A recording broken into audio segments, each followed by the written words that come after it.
किसी जंगल में दो बैल रहते थे। इनमें बड़ी दोस्ती थी।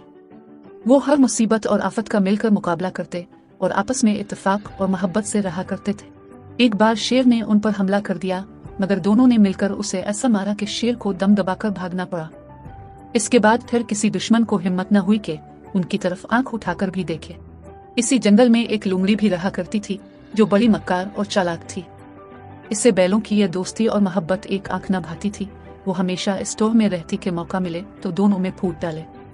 इसने अंदर ही अंदर कुछ ऐसा चक्कर चलाया और दोनों बैलों के कान एक दूसरे के खिलाफ कुछ ऐसे भरे कि वो एक दूसरे से बदजन हो गए और यूं उनकी दोस्ती का रिश्ता टूट गया और अब वो दोस्त के बजाय एक दूसरे के मुखालिफ और दुश्मन बन गए।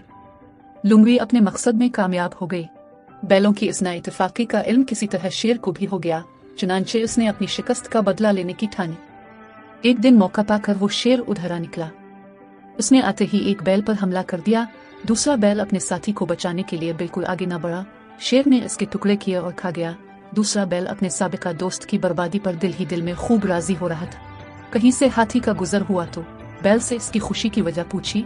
बैल ने इसे सब हाल बता दिया तो हाथी ने कहा कि दुश्मन में रहती खुशी ना करी सजना भी मर जाना। बैल ने बड़बड़ाती हुई कहा, क्या बकवास कर रहे हो? हाथी ने कहा कि इसकी बर्बादी पर खुश ना हो, वो जिंदा था तो तेरा सहारा था, अब तेरी बारी है। लेकिन बैल को कुछ समझ नहीं आ रहा था। फिर कुछ दिन बाद शेर जब इस पर झपटा तो यह भागा।